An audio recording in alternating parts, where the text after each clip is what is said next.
I'm Harriette Van Spall, Associate Professor of Medicine from McMaster University in Canada, and I'm delighted to have with me Professor Jim Januzzi from Harvard Medical School.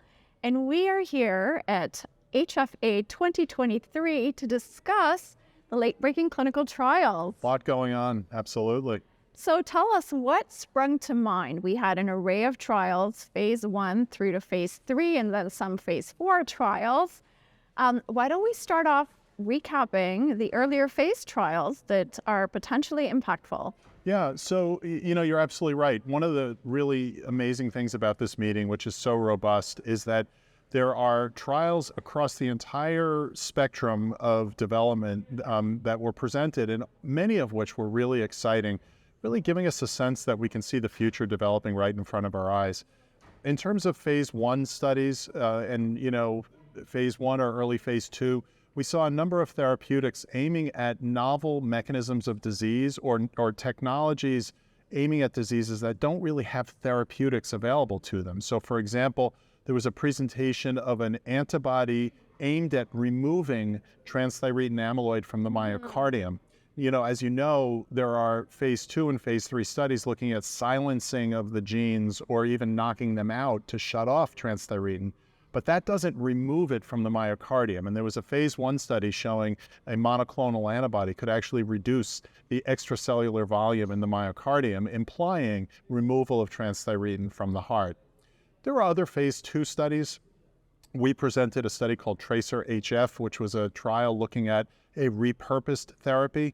It's a drug that's used for chelation of copper in people with Wilson's disease, something that we cardiologists don't think very much about. But in low doses, this drug actually acts as a chaperone to bind cupric copper into the nucleus of the cell and has effects on metabolism as well as remodeling, resulting in improvements in NT-proBNP, reverse cardiac remodeling, improved walk distance, and quality of life. So, we're seeing, exciting developments in the early stages and really gives you some hope that we'll have some novel approaches for disease management. And the primary endpoint for that trial was change in NT-proBNP at 12 weeks? At 12 weeks, yeah. We were looking at the early changes in NT-proBNP for a couple of reasons. One is that these early changes often presage reverse remodeling at later time points. In addition, the goal of the study was really a dose ranging to find the appropriate dose to use in later stage studies. So another big trial that was presented was MONITOR-HF, and it tested hemodynamic monitoring in patients with ambulatory heart failure. What were your thoughts on that? Yeah, so, we know that using PA pressure monitoring, the CardioMEMS device, is useful. There are clinical trials that have shown that it can help to reduce cardiovascular events and facilitate more aggressive medical care. Those studies were largely outside of Europe. So this was the first European data really in a randomized fashion to really look at this question. There were some caveats about the study. It was open label, Pragmatic study looking at how the PA pressure monitoring might add to management. And the primary endpoint was health status, Kansas City Cardiomyopathy Questionnaire. Regardless, there were significant improvements in health status and a reduction in cardiovascular events. Right. So despite the fact that it wasn't sham controlled, patients knew what treatment group they were allocated to and the potential of bias, I think the secondary endpoints are reassuring and concordant with CHAMPION-HF, perhaps, which had demonstrated an improvement in clinical endpoints and adds to the breadth of evidence to support PA monitoring. Of course, we have to think about implementation, the practicality, the cost, and the systems of care required for monitoring. There were a few trials that tested interventions among patients hospitalized for heart failure, testing either drugs or diuretics or strategies of care delivery. So why don't we touch upon some of the decongestion trials, perhaps? What were your thoughts? Absolutely, yeah. So, I guess what I would say is whether decongestion trials or initiation in the hospital trials, for someone who's an implementation specialist like you are, really, this is the clinical trial world realigning now, saying that we've got therapies and the best place to implement them may be in the hospital, right? And so whether it's improving diuresis in order to facilitate a more stable patient receptive to medical therapy, or implementation of guideline-directed therapy, as we can talk about. The studies are really all pointing towards that type of strategy. We can talk about a trial looking at DAPAgliflozin versus metolazone in diuretic resistance. This was an interesting trial. It was challenging for the investigators. They had to screen really thousands of patients in order to enroll just over 60.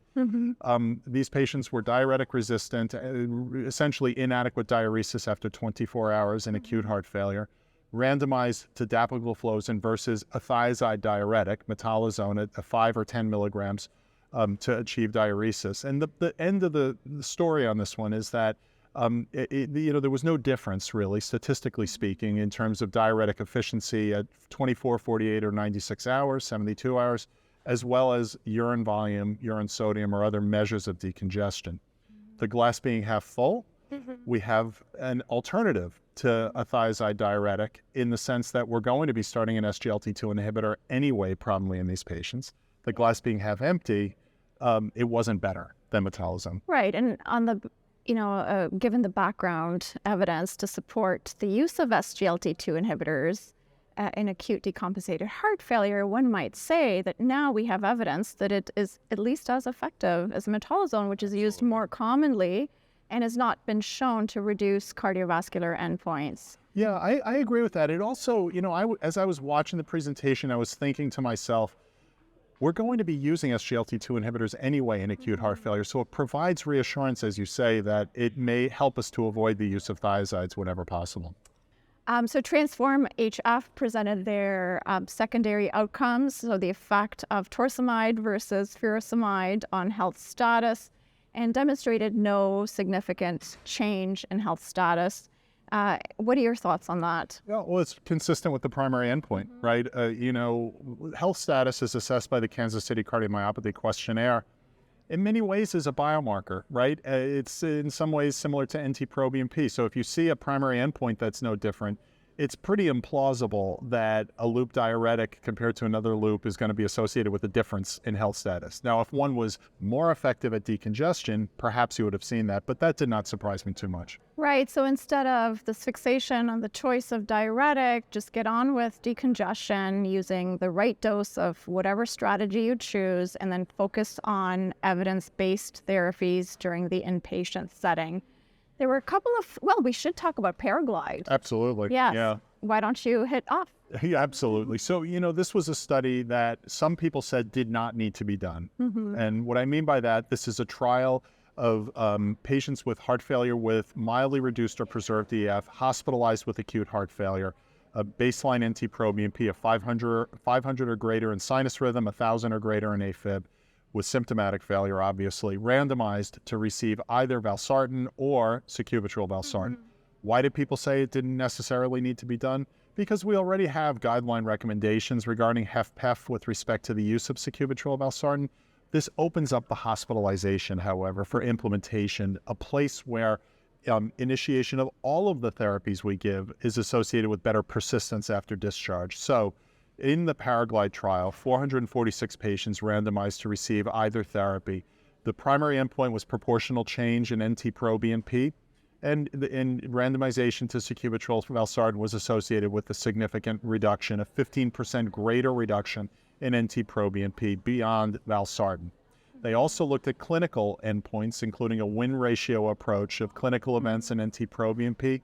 That was not statistically significant in favor of sacubitril valsartan as a secondary endpoint, with 19% more wins, still not enough to make it significant versus valsartan. However, there was a renal composite endpoint that was reduced by sacubitril valsartan, which I personally feel is very important in our patients with acute heart failure, where worsening kidney function can often make us change what we do and pull back our therapies. Right. So a secondary endpoint that moved in the right direction, we have to talk about the hypotension. No question. Clinically relevant hypotension, and this is among patients who had a systolic blood pressure of over 100 millimeters of mercury, so something we see in the clinical setting and something that needs deeper investigation. There were trials that tested strategies to improve the uptake of evidence-based therapies among patients with heart failure. One of them was PACT-HF that I presented that tested a series of evidence-informed health services to help patients transition from the hospital to the home setting following hospitalization for heart failure. And it demonstrated no significant improvement in the primary endpoint of all-cause death, hospitalization, or emergency department visits at 3 years. However, accounting for death as a competing risk, we saw a reduction in heart failure hospitalizations, a numeric reduction in emergency department visits, especially in women, and no reduction in all-cause deaths. And how do you interpret those results? I'm curious. Right. We did see some evidence of contamination that, we had tested this intervention on a background of best possible usual care versus usual care alone. And so we saw the uptake of some of these services in the usual care groups, and of course a greater uptake in the intervention group as we had expected. I think the signal of sex differences may have to do with the fact that a greater proportion of females received the intervention with this trial than they did in the usual care group. So the services were particularly increased among women. And so there was evidence of health equity that may have driven some of the sex-specific outcomes. But with the contamination, we did an on-treatment analysis, and we found no difference in treatment effect with the on-treatment analysis. So concordance between intention to treat, on treatment, and we found that the uptake of guideline-directed medical therapies was no different in the groups, with the exception of ARNIs. The background use of ARNIs was very low, just over 1%. Wow, that is low. More than a doubling, and this was around 2020. Okay. So low, but not lower than we would expect given how many years it takes to implement therapy. And was there a sex-based difference in the uptake of medical therapies? We haven't done the sex-specific analysis yet, but we are going to be doing it and aiming to finish that manuscript at the end of this year. Important. Yeah. And then, of course, there was PROMPT-AHF that tested the effect of electronic health record alerts in a single system during the inpatient component of the heart failure journey. And unlike the previous PROMPT trial... That was outpatient, right?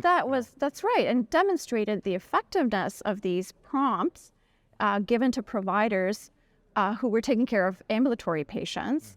There was no significant improvement in the uptake of guideline-directed medical therapies in the inpatient setting, perhaps due to the short stay, perhaps due to provider mentality that they would relegate some of the guideline-directed medical therapies to outpatient providers, and perhaps because it takes time to really optimize therapies in the way that one would want to see. So, there's further information to be teased out in that regard. This discussion certainly doesn't capture the entire breadth of evidence that was exactly that will be presented at this conference. But thank you so much for joining me and for discussing some of the highlights that have been presented thus far. We'll have to recap again to catch the rest of the trial. Absolutely. There's so much to be done in this space, and it's really exciting to see all the new data that are coming out.